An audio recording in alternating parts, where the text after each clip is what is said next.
ఒక వేదాంత ప్రశ్న.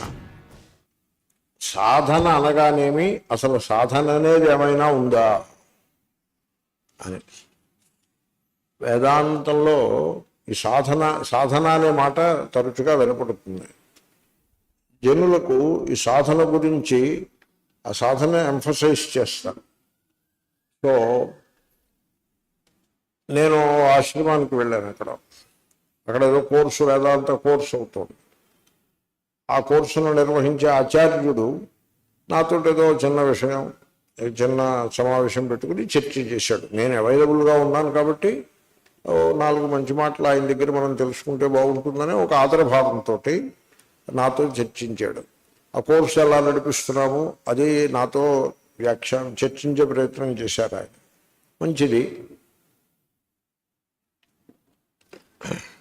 ఆయన ఏమన్నారంటే, కర్మ చిత్తశుద్ధికి హేతువు గనుక కర్మ అనే సాధన తప్పనిసరిగా ఉన్నప్పుడు మాత్రమే వేదాంతంలో ఆత్మజ్ఞానానికి విద్యార్థులు యోగ్యులవుతారు, అవునా కాదా అని అడిగారు. అంటే కర్మ చేస్తూ ఉండాలి. కర్మలు చేస్తూ ఉంటే చిత్తశుద్ధి, దాని ద్వారా మోక్షము. కాబట్టి వీళ్ళకి వేదాంత పాఠం చెప్పేస్తే సరిపడదు, వీళ్ళ చేత కర్మ కూడా చేయిస్తూ ఉండాలి. అదే ఆయన థీసిస్. అంటే అర్థమైతే నేను ఏం చేయాలి, మీతోటి ఇక్కడ శివలింగం ఒకటి పెట్టాలి. క్లాసు 6ంటికి కాదు 5ంటికి రమ్మనాలి. 5 నుంచి 6 వరకు నేను చిన్న అభిషేకం చేస్తాను, మీరందరూ లైన్లో వచ్చి అభిషేకం చేసి వెళ్ళి కూర్చుంటారు. ఇప్పుడు ఆ శివలింగాన్ని మళ్ళీ బరిణలో మూత పెట్టేసి అప్పుడు 6కి క్లాసు మొదలు పెట్టాలి. సో ఆ విధంగా కర్మ చేసి ఆ తర్వాత వేదాంతం చదివితే అప్పుడు బాగుపడతారు తప్ప కర్మ లేకుండా కేవలం వేదాంతం చదివితే వీళ్ళు బాగుపడరు. కాబట్టి నేను వీళ్ళందరినీ కర్మలో పెడుతున్నాను. కర్మలో పెడుతూ, కర్మలను చేయిస్తూ, కర్మలు మానేస్తే వాళ్ళని దండిస్తూ, అప్పుడు వాళ్ళకి తత్వబోధ పాఠం చెప్తున్నాను. తత్వబోధ అంటే డెఫినేషన్స్. కాన్సెప్చువల్ వేదాంతాకి దృష్టాంతము తత్వబోధ. ఎక్స్పీరియన్షియల్ వేదాంతాకి దృష్టాంతము ఆత్మబోధ. అది తేడా. ఆత్మబోధ చెప్పరు, తత్వబోధే చెప్తూ ఉంటారు. ఎప్పటికీ తత్వబోధే. 5 ఇంద్రియాలు ఉన్నాయి. తత్వబోధ అంటే అలా ఉంటుంది. 5 కర్మేంద్రియములు గలవు. ఏమిటో చెప్పండి లిస్టు. ఎక్కాల పుస్తకం చదివినట్టుగా 5 కర్మేంద్రియములు, 5 జ్ఞానేంద్రియములు, 5 విషయములు. ఏమిటా విషయం? శబ్ద స్పర్శ రూపరస గంధములు అని ఎక్కాల పుస్తకంలాగా ఇవన్నీ చదువుకోవడం, డెఫినేషన్స్ వల్లిస్తూ ఉండడం.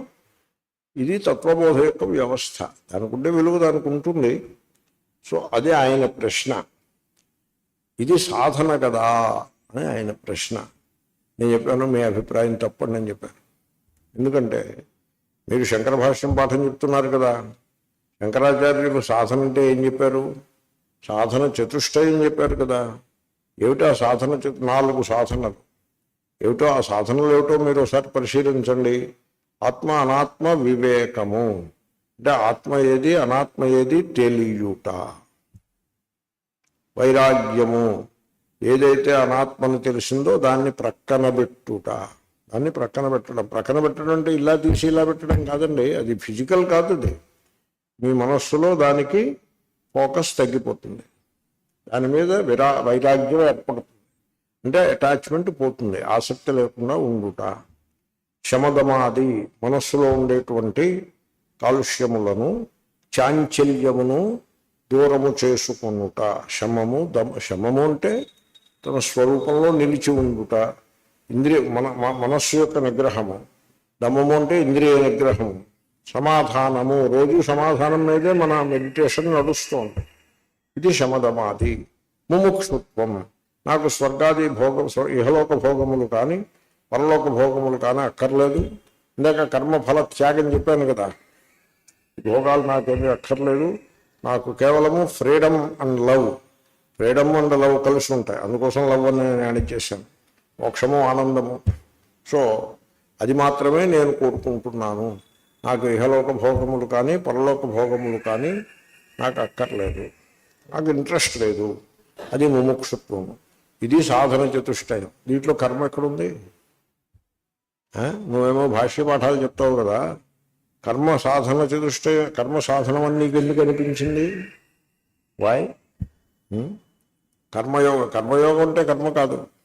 కర్మయోగం అంటే కర్తవ్య కర్మను చేస్తూనే కర్మఫలాన్ని విడిచిపెట్టుట కర్మయోగం. కర్మఫలాసక్తి లేకుండుట కర్మయోగం. కర్మయోగం అవ్వదు, కర్మ బంధనం అవుతుంది.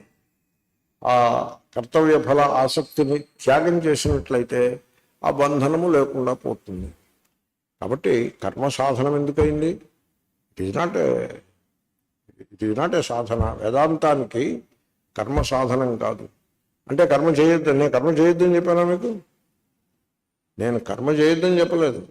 కర్మ చేయండి, ఫలాసక్తి లేకుండా చేయండి, నిత్యకర్మను తప్పకుండా చేయండి, నైమిత్తికం కూడా చేయండి, కామ్యకర్మల్ని మానేయండి, యజమానేషు యాజకాహ అన్నట్టుగా ఉండకండి, తత్వాన్ని తెలుసుకోండి అని చెప్పానా? కర్మ మానేయమని చెప్పాను. తర్వాత సరే, ఇప్పుడు నేను చెప్పానని కాదు పాయింట్. సాధన అనగా కర్మ సాధన కాదు. కర్మ దేనికి సాధన? ఇహలోక భోగాలకి పరలోక భోగాలకి కర్మ సాధన.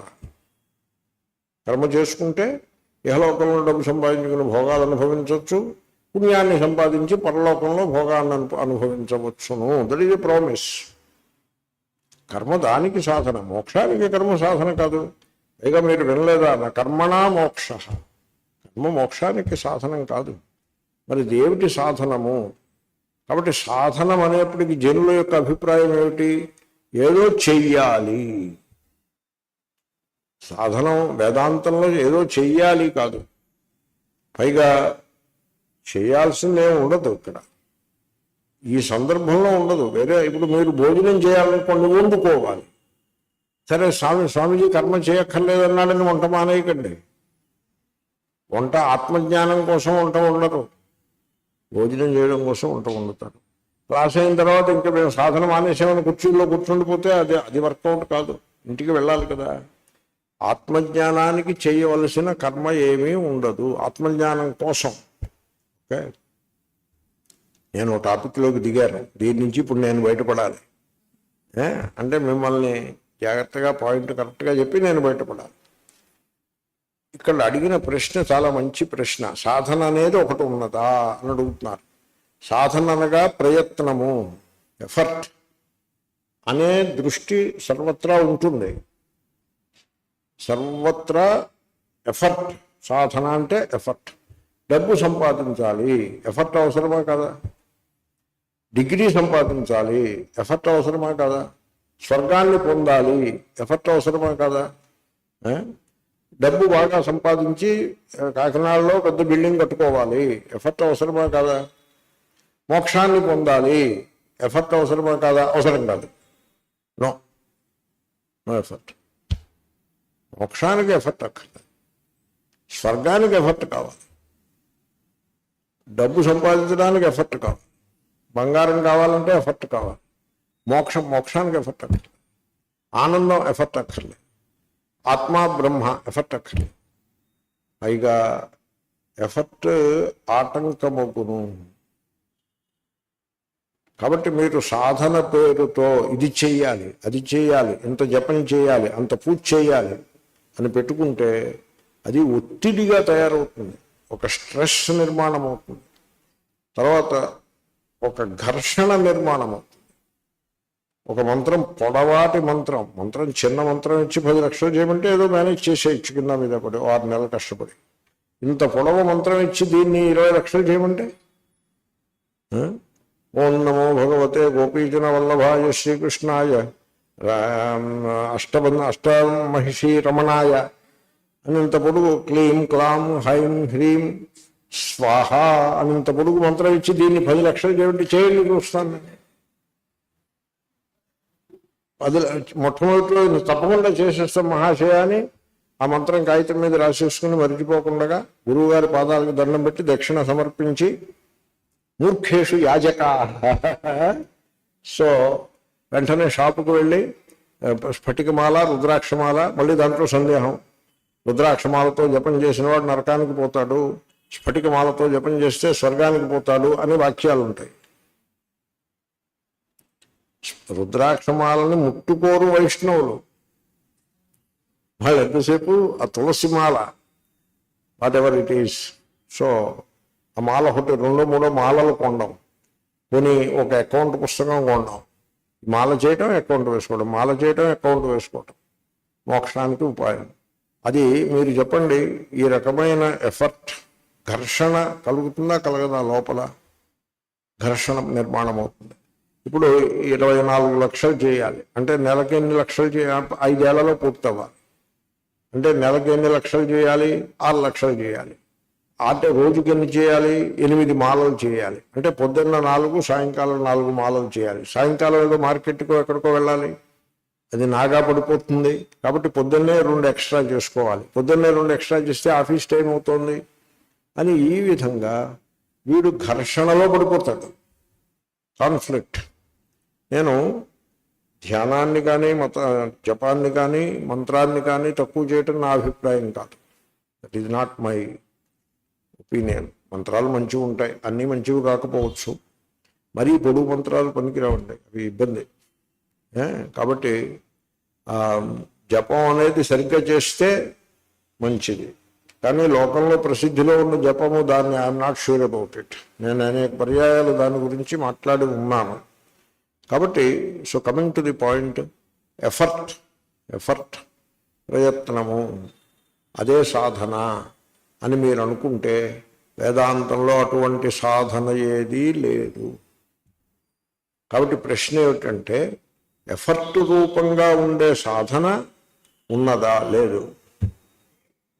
మీరు విశ్రాంతిగా ఉండండి, రిలాక్స్ అవ్వండి.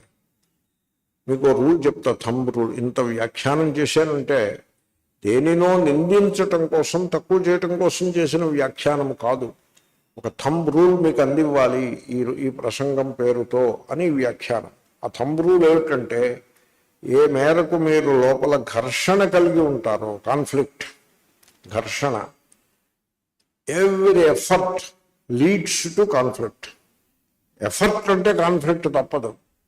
కాబట్టి ఈ ఎఫర్ట్ నేను చేయాలి అని పెట్టుకుని ఒక ఘర్షణలో మీరు జీవిస్తూ ఉన్నట్లయితే దాని వలన ఆధ్యాత్మిక ప్రగతి కుంటువడుతుంది.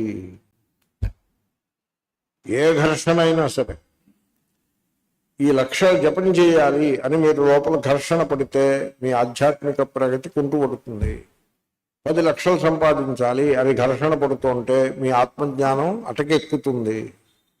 బాగా చందాలు ఎక్కువ వసూలు చేయాలి దేవుడికి అని మీరు ఘర్షణ పడుతుంటే మీకు మోక్షము ఆత్మజ్ఞానము మీ దరిదాపులకు రావు. బాగా ఎత్తైన దేవాలయం కట్టాలి అని మీరు ఘర్షణ పడుతుంటే మీకు ఆత్మోక్షానికి మీకు సంబంధం ఉండదు. మోక్షమనగానేమి, మీరు చేయాల్సిన కర్తవ్య కర్మలను చేస్తూనే ఉంటారు, కానీ లోపల ఘర్షణ ఉండదు. ఫలాసక్తి లేకపోతే ఘర్షణే లేదు. కర్తృత్వమే లేకుంటే ఘర్షణ ఎందుకు ఉంటుంది? మోక్షము నా స్వరూపమే అయి ఉన్నప్పుడు, ఈరోజు పొద్దున్న పాఠంలో ధ్యానము మీకు ఇబ్బంది కలిగిస్తోందా, ఘర్షణ కలిగిస్తోందా, లేకపోతే సహజముగా ఉన్నదా?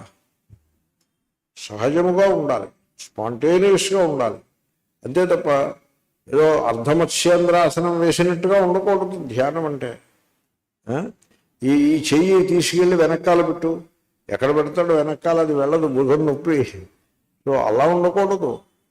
అలాగే ఎఫర్ట్ పెడితే అయ్యో నేను సరిగ్గా చేయలేవు, వంగి కాళ్ళు పట్టుకో అంటే మోకాళ్ళ దగ్గర వంగకుండా వీడు వంగలేడు. కాబట్టి యోగాకి పనికిరాడు, నో బెండ్ నో యోగా, యోగాకి పనికిరాడు. అలాగే ఇంత జపం చేయలేదా అయితే నువ్వు వేదాంతానికి పనికిరావు. It is not like that. మీరు ఎఫర్ట్లెస్ అయిపోవాలి. ఎఫర్ట్లెస్. వంట చేయాలి అంటే ఎఫర్ట్లెస్ అవ్వమన్నారని వంట మానేయకపోవడం కాదు, వంట చక్కగా చేయాలి, ఎఫర్ట్లెస్గా చేయాలి. మీరు ఎఫర్ట్లెస్గా చేయరు వంట, లేకపోతే ఆయాసపడిపోతూ కష్టపడిపోతూ చేస్తారా? వంట ఆయాసపడిపోతూ కష్టపడిపోతూ ఎవరు చేస్తారు? వంట సరిగ్గా చేయడం చేత కాని వాళ్ళు. వంట చక్కగా చేసేవాళ్ళు ఎఫర్ట్లెస్గా చేసేస్తారు. మీరేం పొయ్యి మీద కూర్చుంటారా? ఏది గిన్నె పెట్టి సరైన నీళ్లు పోసి మంట సరిగ్గా పెడితే అయిపోతుంది. ఎఫర్ట్లెస్. అది చేతగాక భక్షణకు వెతుక్కోవడం, కానీ అదే చేతనైతే ఎఫర్ట్లెస్గా అయిపోతుంది. మీరేమీ చేయనక్కర్లేదు. కాబట్టి వేదాంత సాధనని మీరు ఎఫర్ట్లెస్గా తయారు చేసుకోండి. సాధన ఈక్వల్ టు ఎఫర్ట్ అని మీరు అనుకుంటే అటువంటి సాధన వేదాంతంలో ఏమీ లేదు. సో మీరు సైలెన్స్ ఉండాలి. సైలెన్స్కి ఎఫర్టా, నాయిస్కి ఎఫర్టా? నాయిస్కి ఎఫర్ట్. సైలెన్స్కి ఎఫర్ట్ ఏముంది? మీరందరూ నాయిస్ గొడవ పెడుతున్నారు. ఇప్పుడు గొడవ మానేసి శాంతముగా నుండు అంటే ఎంత ఎఫర్ట్ చేయాలి? There is no effort. కానీ మీకు ఏమనిపిస్తుంది? గొడవ పెట్టడం అలవాటు అయినప్పుడు శాంతంగా ఉండడం అదేదో బరువు కింద అనిపిస్తుంది. అది మీరు ఆ మార్పు చేసుకోవాల్సి ఉంటుంది. గొడవ పెట్టడానికి ఎఫర్ట్ తప్ప శాంతముగా ఉండుటలో ఎఫర్ట్ లేదు. గొడవ ఈజ్ ఈక్వల్ టు ఎఫర్ట్, శాంతము ఈజ్ ఈక్వల్ టు ఎఫర్ట్లెస్నెస్ అని తెలుసుకుంటే మీకు ఎఫర్ట్లెస్నెస్ సహజంగా వచ్చేస్తుంది. సైలెన్స్, ధ్యానము లోకంలో ప్రచారంలో ఉన్నటువంటి ధ్యానము ఎఫర్ట్ రూపంగా ఉంటుంది. నేను ధ్యానంలో ఏం చెప్పాను? ధ్యానము చేసే క్రియ కాదు అని చెప్పాను. దాని అర్థం ఏమిటి? It is not an effort. తర్వాత రీడింగ్ ఫర్ బెటర్ అండర్స్టాండింగ్, అది ఎఫర్ట్ కింద ఉండకూడదండి. మ్యాథమెటిక్స్ చదివేసుకుని అలసిపోతున్నాడంటే వాడికి మ్యాథమెటిక్స్ రాదని అర్థం. మ్యాథమెటిక్స్ చదువుతుంటే తీయనీటికి చేప ఎదురు వెళ్ళినట్టుగా ఎంత బాగుందో, ఇంకా చదువుకుంటే బాగుందో అనిపించింది అంటే ఎఫర్ట్లెస్. మ్యాథమెటిక్స్, సైన్సు, ఏ సబ్జెక్ట్ అయినా, వేదాంతము, దాంట్లో ఎఫర్ట్ ఉండదు. చెమట్లు పట్టేయటం అలాగే ఉండదు. సో బెత్తం పట్టుకుని చదువు 13 ఎక్కడ అప్పచెప్పు అంటే వాడు మర్చిపోతాడు. అది రాదు. 7 13 ఎంత అంటే సరిగ్గా చెప్పడు. 81 అంటాడు, 91 అనడానికి బదులు బెత్తం పెట్టి పక్కన పెట్టి కూర్చుంటే అది పిల్లల్ని హింసించినట్టు అవుతుంది తప్ప అలా ఎఫర్ట్ నెత్తిన రుద్దడం కొన్ని సందర్భాల్లో అవసరమైతే అగ్గుగాక. లౌకిక విషయాలలో, వేదాంతంలో ఎఫర్ట్ ఉండదు, ఎఫర్ట్లెస్నెస్ ఉంటుంది. Which is the way forward. ముందుకు వెళ్ళే ఉపాయం ఏమి? మీరు జీవితమును ఎఫర్ట్లెస్గా బతికేయాలి. అంటే బరువుగా బ్రతకాలా, తేలికగా బ్రతకాలా? అంతేకాదు బరువుగా బ్రతికితే మంచిదేమో కాదు, మంచిది కాదు. ఎద్దు బరువులను మోస్తూ ఉంటుంది, మనిషి అలా బతకూడదు. ఈ కర్మ, ఆ కర్మ, ఈ పని, ఈ కోరికలు, ఆ ఫలములు, ఇవన్నీ బరువులను ఎత్తిపెట్టుకుని జీవితం బరువు అయిపోతుంది. అలా ఉండకూడదు, ఎఫర్ట్లెస్ అయిపోవాలి. ఆ ప్రశ్నకి సమాధానం వచ్చేసింది.